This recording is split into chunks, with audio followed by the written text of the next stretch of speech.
We are on to week 5. Count it, 5. Tell me if you get the reference. But we're on to week 5 of the NFL, which means it's time for some predictions and bets. And we will have Gojo's player prop bets of the week later on, as well as some of my favorite college bets of the week. But what's crack-a-lack is your boy Broshmo. Just in case you did not know, so go ahead, become bro and subscribe. Leave this video a thumbs up if you enjoy the content as always. Let me know what you think in the comment section below where we had that nice, beautiful football discourse. Of course, we're going to be starting out with the Thursday night game, tonight's game, which we're going to be doing a watch along for. And I hope it's going to be entertaining at the very least. It's going to be the Chicago Bears taking on the Washington Commanders. This is at FedEx Stadium. The weather's looking to be nice. Washington is currently a 6-point favorite. Over and under is 44.5. Notable outs for this game as we have, oh my God, the secondary. Eddie Jackson's still out. Jalen Johnson's still out. Chase Claypool will someday be traded, but he's not playing in this game. So it's not looking to be pretty for the Chicago the Bears. It's not looking good. It's just not looking good. That's 6 feels like a big number. Maybe it's not big enough for some people. But I'm going to try to play it safe. If you can't tell up here, or you're going to see it over here, you're going to be seeing my my season stats as well as my stats from last week. It's going to be like on a little revolving door up there. But I had a rough week last week. I got roughed up. So I'm going to be a little bit more conservative with some of my bets this week. So I'm going to just take Washington on the money line. And golly, you got to imagine, because this has been bet up to 44.5. It was originally 44, so not that big of a difference. But you got to imagine they go over that number. So I'm going to go with the over this week. But let's go ahead and get to that London game. Get your crumpets and tea. I don't really got a good British accent, so I'm not even gonna try it. But we got the Buffalo Bills taking on the Jacksonville Jaguars. The currently Buffalo 5.5 point favorites, as they should be. Over and under is 48.5. And golly gee, that ain't feeling good. Notable Micah Hyde did not practice today as of Wednesday. So could be out for the game. Obviously, Tre'Davious White is out for the season with the ACL injury. But yeah, no, I don't think it matters much. I'm going to go with Buffalo on the money line. I don't feel good about taking points, the points in here, but at least in terms of the over and under 48.5, that's a lot to clear.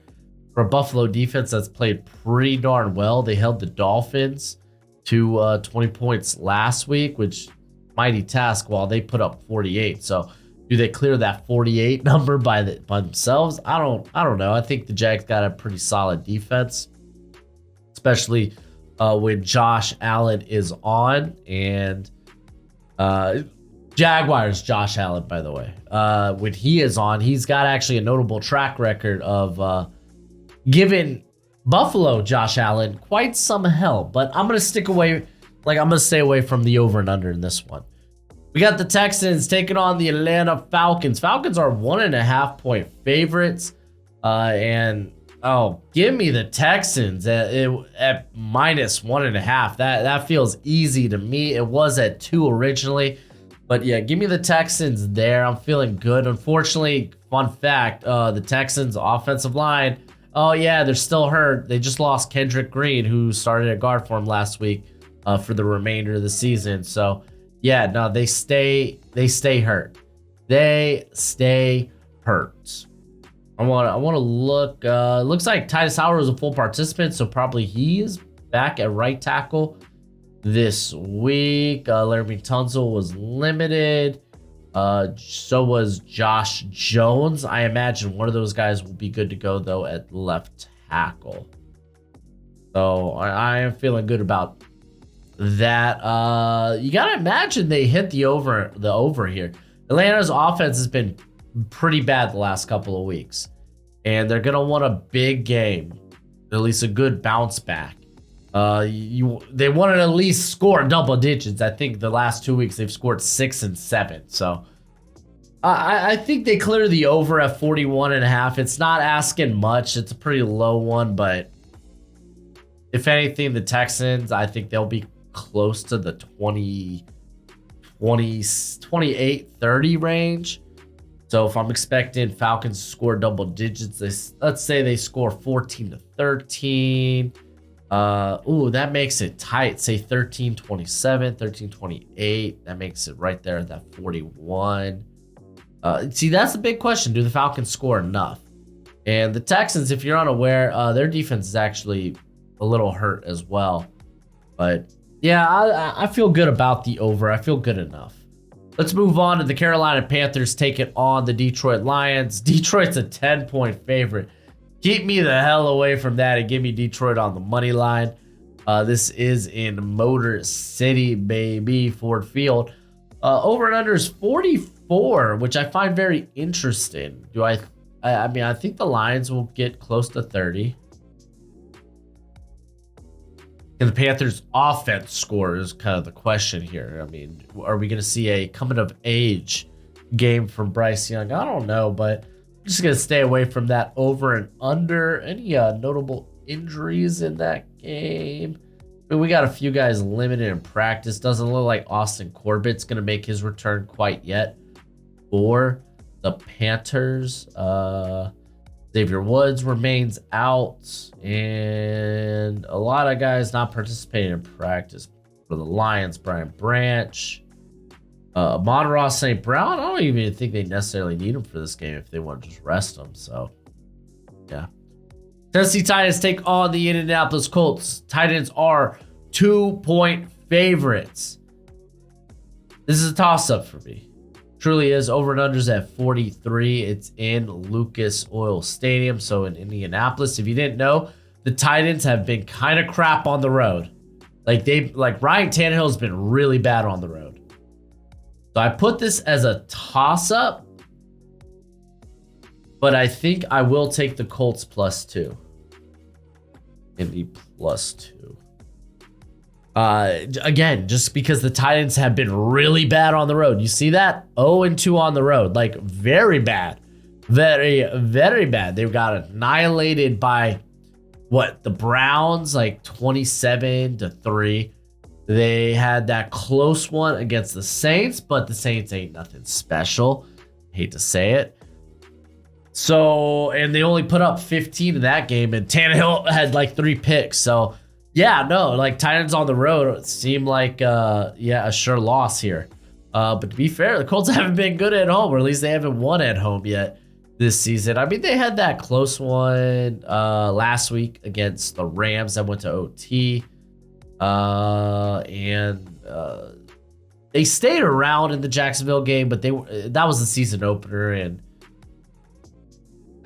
I'm not too worried about the season opener, but I am thinking about that under at 41. I really, really am, but I think I'm only gonna think about it. I don't think I'll go with it. The New York Giants will take on the Miami Dolphins. Fins up. Over and under is ridiculous at 48.5. Excuse me. Dolphins are 11-point favorites. Do I trust the Dolphins to smoke the Giants? Everyone else has, but 11 is such a big number. Just give me the Dolphins on the money line. 48.5 also is a very big number. It is. And this is in Miami where they scored 70 last time. They're coming off a game where they got just eviscerated by the Buffalo Bills, lost by 28. Maybe they want to win big here. In that case, I mean, shoot your shot. Take Miami 11 at 11, and that 48 is just a really big number. I'm gonna stay away from it. All right, let's go to the New England Patriots taking on the New Orleans Saints. Some big injuries for the Patriots as you had Christian Gonzalez. He's out for the season with a torn labrum, I believe. You have Matthew Judon Likely out this game. He's dealing with a bicep injury, and they're hoping it's not season ended. Let me see if I can pull up the injury report here. Yeah. No, Judon's not practicing. But he's the only one listed who's not practicing. Everyone else was either limited or practicing. So, yeah, I mean, those are big defensive injuries, though, for a Patriots team whose offense has played just awful.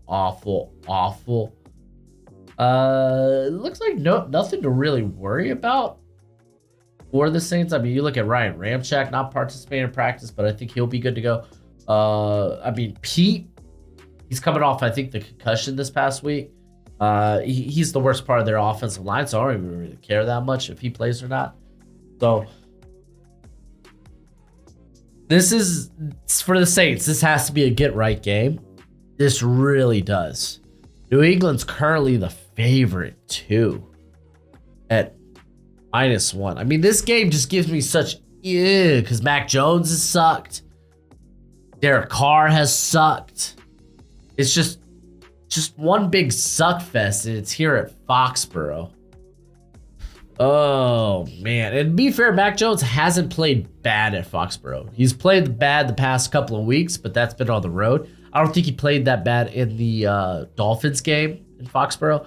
And I thought he was actually his best game of the season was the opener against the Philadelphia Eagles. I don't know. This just I hate it. I do like the under. It's currently at 39. I had it at 40 coming into, or at least yesterday it was 40. So it has been bet down. A lot of people are liking the under, and I think you should in this game. I really do. Not the only thing I like in this game. We got the Ravens taking on the Steelers. Ravens 4-point favorites. They were initially 3.5. Over under is 38. Weather is looking actually a little cold up there in Pittsburgh at 53. I say a little cold. That's not even that bad. But it's getting colder. Winter's coming. It means Christmas, dude. Get that Christmas music out, dude. I swear, the minute Halloween's over, I turn on the Christmas music. What about Thanksgiving? Thanksgiving's good to eat. They got parades, but dude, it's Christmas season at that point. I know people are that's probably a very hotly debated topic. I'm not saying I'm putting up Christmas decorations, though I think you might as well. But I think you start playing Christmas music after Halloween. Like, does Thanksgiving have any bangers? No, Christmas has all the bangers. Just saying. All right. The injury report is kind of critical for this game when it comes to Kenny Pickett. Dan Moore's already ruled out, so they're going to go with Broderick Jones this game. So he gets his actual debut. Well, his debut was last week, but his first official start. Where the heck is this injury report? Oh, there it is. All right. Show me. I think Kenny Pickett they say he was limited, but I think he's going to be out with a knee injury. I don't know if that changes this outcome too much. Pat Freiermuth will be out. Looks like James Daniels will continue to be out as well. That's an interesting one. Corafor didn't participate in practice. Ooh, that's one to watch out for. I do like the Ravens, though. I mean, the Ravens are beat up, but they're kind of making it work. You got Morgan Moses.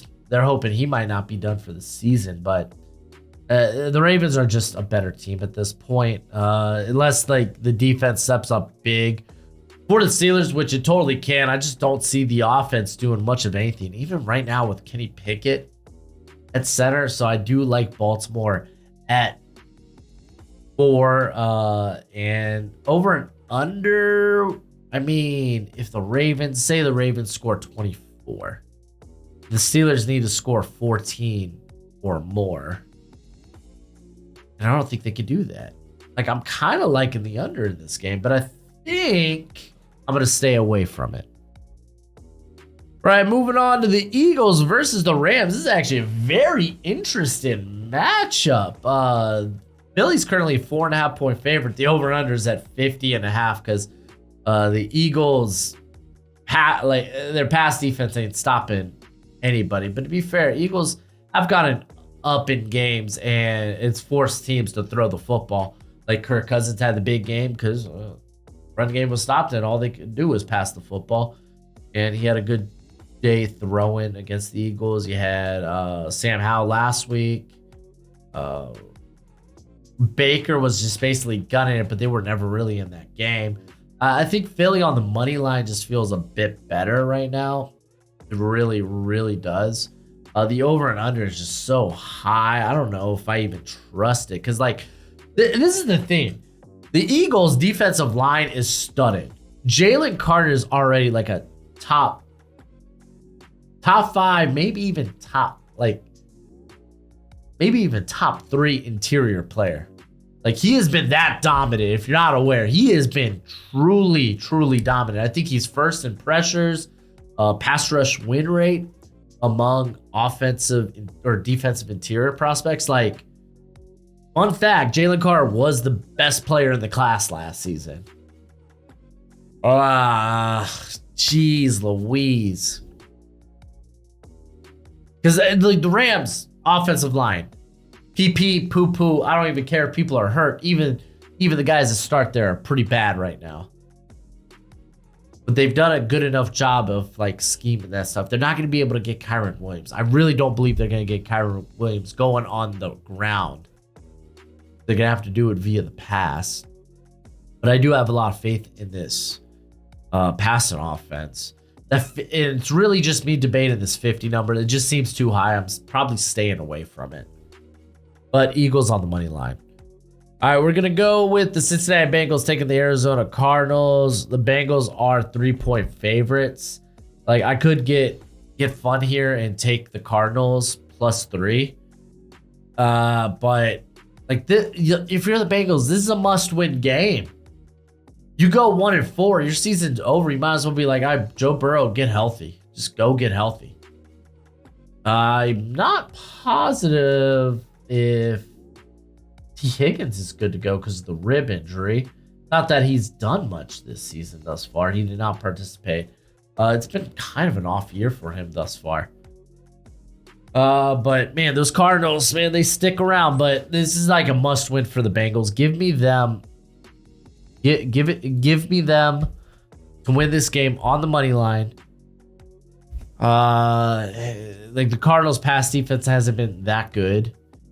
So I imagine Jamar Chase is going to have a big game, which we'll talk about that when we get to Gojo's player prop bets of the week. I don't think I'm going to take it over and under at 44.5 though. The New York freaking Jets taking on the Denver Broncos. Zach Wilson. Did he become good? I don't think so. I think he's fine, but like he had one really good drive and then he had the fumble in that second half against the Chiefs. You got Denver -2, but I'm going to tell y'all this. I'm going with the Jets on the money line. There, I said it. Jets on the money line. Don't even give me the 2 points. Give me Jets on the money line. I'm feeling really good. This Denver team, they just released Randy Gregory. Things are not good in Denver right now. They're not. And it's a shame because Russell Wilson's actually playing good ball right now. He really, really is. Trying to see if no one... Okay, Javonte Williams doesn't look like he's on track to play in this game.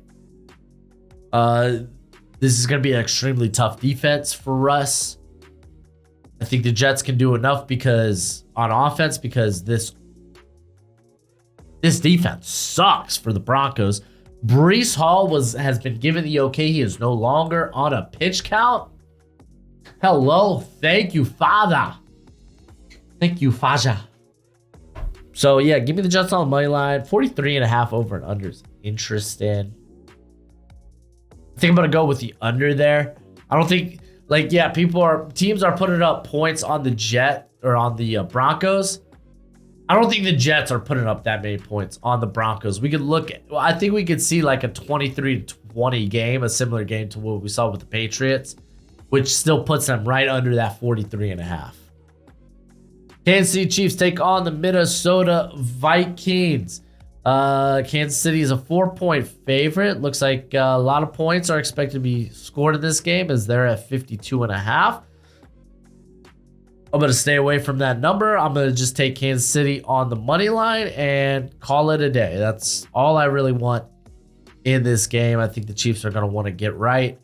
And Minnesota's holding on for dear life. I just don't think the defense is good enough to stop the Chiefs' offense.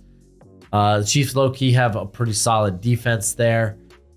And there's only so much. There's only so much the Vikings can do. So a really tough slate of games, like opening schedule for the Vikings.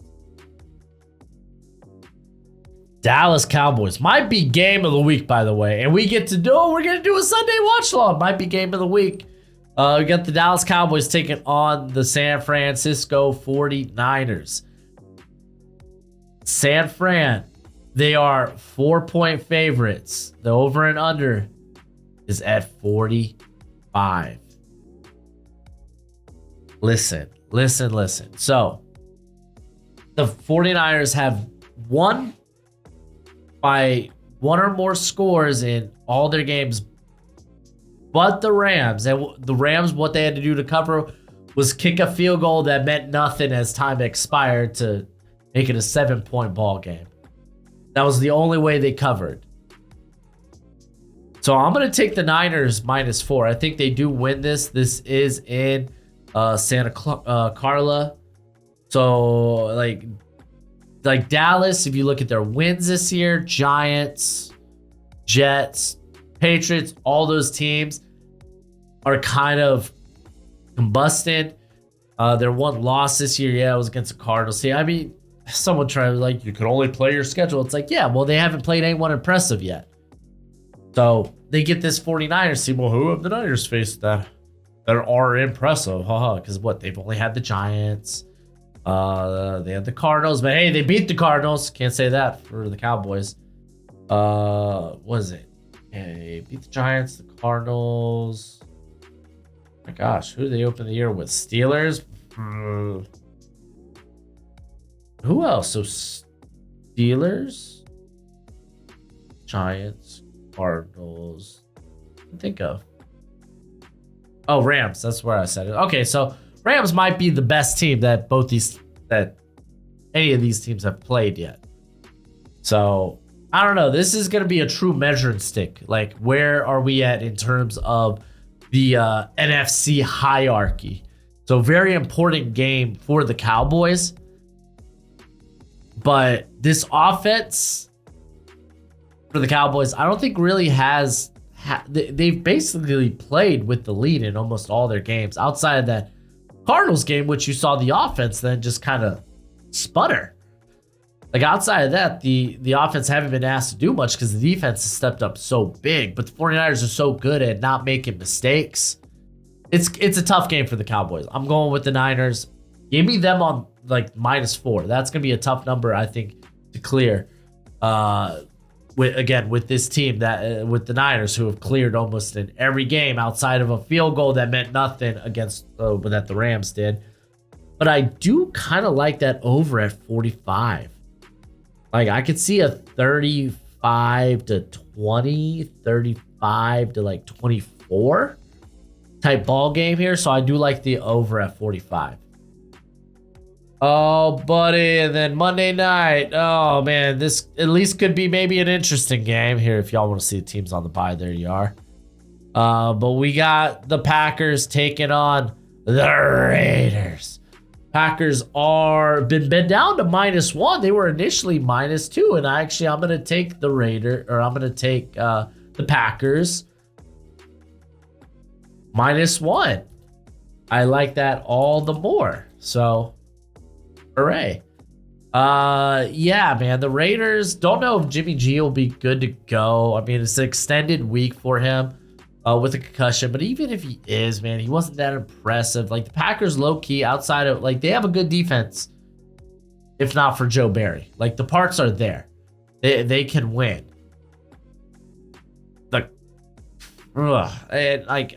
The Raiders' defense it's literally Max Crosby against the world.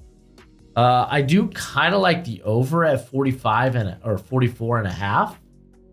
I can see a lot of points being scored in this ball game, but I will take the Packers -1 and feel good about it. Let's go ahead and get to Gojo's player prop bets of the week. Welcome to Gojo's Picks of the Week, presented by Underdog Fantasy. When you sign up using promo code Broshmo, they'll match that first deposit up to $100 dues, which means if your first deposit is $100, when you use promo code Broshmo to sign up, they're gonna give you $200 to play with. And likewise, you deposit 10 on your first, you get 20 to play with. But as always, please bet responsibly. Let's go ahead, talk about some of these picks Gojo has, as he has Jamar Chase over 78.5 receiving yards. And he likes that quite a bit because the Cardinals have not been good against quarterbacks or receivers this year. They're 9th in terms of how many passing yards they allow defensively currently in the league. So he's liking Jamar Chase, who is really, especially if T. Higgins isn't good to go, the only target. Like, this guy's getting force-fed targets because Burrow can't throw past 5 yards at this point. So we like him there. And then we got Terry McLaurin higher than 58.5 receiving yards against the Chicago Bears, who are 4th worst in terms of passing yards in the NFL. Terry McLaurin's coming off a big game, and I think he's looking to have another one, as Sam Howell's going to be like, oh yeah, you should be my favorite target. I could just throw it up to you, and you will get it. Also, you got to know Jalen Johnson, Eddie Jackson not playing for the Chicago Bears tonight. We got Mark Andrews. This is kind of like their daily. They have a special pick 'em where you can qualify to be in their $100,000 tournament. They give like $10,000 to 10 different individuals who hit on all 5 of their bets using this player prop bet. And this one is Mark Andrews, higher or lower 52.5. And this might surprise you against Pittsburgh. I'm going to go with lower. I think currently Pittsburgh is 6th, the 6th best team against tight ends, at least when it comes to fantasy. So Mark Andrews, I can see him maybe scoring, but maybe not putting up a lot of yards. If anything, I'm going to maybe look the receivers' way, who happen to be hurt. But that's just good things for Zay Flowers, I think. Lamar Jackson, though, I will take him higher than 201 passing yards. That seems easy to me here against the Steelers, who have struggled against the passing game. They are currently, I believe, 6th or 7th worst in the NFL when it comes to stopping the opposing passer. And then, yeah, that's right, I'm taking Zach Wilson higher than 214.5 passing plus rushing yards. That's right. The Broncos are 2nd worst in terms of allowing passing yards. They're basically just, they're a bad defense. It's an easy way to print free money. Zach Wilson coming off the, oh, you looked pretty good on this drive. Like, are you coming, is this a coming of age story for Zach Wilson? This game will prove it, because this defense sucks for the Broncos. Let's see what other bets Gojo has in store for you. He took a bit of a fringe one here with Brian Robinson Jr. higher than 6.5 receiving yards. He has got, I think, 5 receptions for 55 yards on the season, but I don't think he's had lower than 6 receiving yards in a game this year. And in a game where you expect Sam Howell to go bacon and eggs, go full hog, maybe Brian Robinson gets a reception that goes like a screen that goes quite the distance. So this is kind of fringe. It only takes 1 reception. So yeah, we kind of like that. We're gonna take Kirk Cousins lower than 292 passing yards. That's a big number, guys. That's a really big number. If you didn't know, the Chiefs, they're currently 1, 2, 3, 4, 5, 6, 7, 8th best against the pass. This is a game where they might need to pass quite a bit to stay in this game, but I don't like him getting close to 300 yards. We saw what happened last week against Carolina. Kansas City's a good defense against opposing passers. That's why I kind of stacked it with Jordan Addison lower than 46.5 receiving yards. Matter of fact, I'm kind of curious, did he put up a goose egg last week? Let's just confirm this in real time. Here we go, Jordan Addison stats. And look at that. Put up a big old goose egg last week. So yeah, give me him lower than 46.5. James Conner. I actually like James Conner against Cincinnati's run defense. If you didn't know, Cincinnati, their current rush defense is third worst in the NFL, I believe. Second worst in the NFL. Only worse than the Broncos, which you can see why we have Breece Hall on here as well. So James Conner to get over 58.5 feels plausible. This is the guy getting the full volume in for the Cardinals, so I expect him to get a lot of opportunities to clear that number. Breece Hall this week, Robert Saleh, he is off a pitch count. This is the worst run defense in the league. Breece Hall just has to clear 60.5. Dalvin Cook has been miserable. He has been bad. Let's go ahead. Let's clock it in. Let's do it. I like it. I love it. Let's go ahead and get to some of Broshmo's cowardice college picks of the week. Welcome to Broshmo's cowardice college picks of the week, because we love talking college football. But as always, please bet responsibly and bet within your means. But this is what I got going on. I got a 12-leg parlay, and you know what? I'm actually playing a round robin, because I've been noticing on some of these bigger leg parlays where I had like a 11 or a 12 or even a 13. I only miss on like 2 or 3. So I'm playing around robin on a couple of these, but let's talk it out. Kansas State, they're going against Oklahoma State. I was thinking about the under in this game, but I'm kind of scared that Kansas State will just blow Oklahoma State out of the water, because they're all like, Oklahoma State's offense is atrocious. So like, I'm kind of scared that Kansas State might clear. I think it's like 44 or 48. I'm scared that they might clear it by themselves. So I'm just taking Kansas State on the money line. I do like the over to hit in LSU versus Mizzou. If you remember last week, I took the under in LSU versus Ole Miss, which was 67.5. And then I think the halftime score was 28-31, and I was like, well, I ain't winning this one. I didn't know both teams decided to come to this game and decide not to play defense. But these are two very good offensive squads, so I expect a lot of points to be scored. This is in Missouri, so I think Mizzou's going to come out and show out. Don't necessarily think they win this game, but I do like the over. I also like the over in the Ohio State-Maryland matchup. I think this game's hit the over like the last 3 or 4 years. Whether it's like Ohio State blowing Maryland out the water like 66-17, or we had like a close one last year. I think it was like 43-30 or something. But this being sub 60 is super ideal. So I just smash this one. Just smash it. I'm taking Army money line. A little ballsy. Army is the favorite, -3.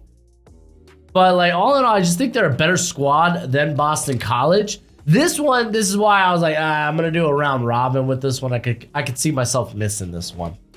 But like, yeah, don't sleep on Army, man. Army's had some solid games this year. Washington State, they are currently, I believe, the underdogs. I believe UCLA is like a -4, -5. I'm just smashing Washington State money line. Am I missing something outside of UCLA is at home?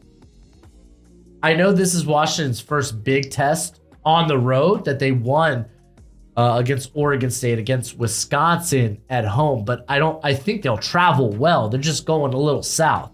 So I was a little shocked by this one. I'm just taking Washington State on the money line. A couple of gimmies here. Florida State money line against Virginia Tech. Here's a surpriser. I'm taking Kentucky plus 14.5. Yeah, Georgia, you screwed me last week. Are you going to screw me again now that you're in Athens? I hope not. But I took Georgia minus 13.5. That's right. I bet the 14.5 down to 13.5, and they still didn't hit. This is a better Kentucky team, and I'm sure they're going to want to make a statement, and I think they can at least keep this game close. The offense isn't great for Georgia right now, but it's good enough. They're going to win this game. I have no doubt. But I think Kentucky can keep it close. I think they can keep it within 2 touchdowns. But just in case they do hit 2 touchdowns, you got that 0.5. Notre Dame, only a 6.5 point favorite. This is at Louisville. This is a Louisville squad that's been putting up a lot of points. Though when it came to NC State last week, they ran to the defense that they had a tough time with. To be fair, Notre Dame had a tough time with NC State like through 3 quarters, but they were able to pull away. I think Notre Dame is the better squad here. Louisville, they're a good squad. They've looked good this year, but Notre Dame is like a powerhouse. So I'm gonna take the points in this matchup. Michigan, Minnesota. I think the spread's at 7. I think Michigan's 17.5, and we know Michigan.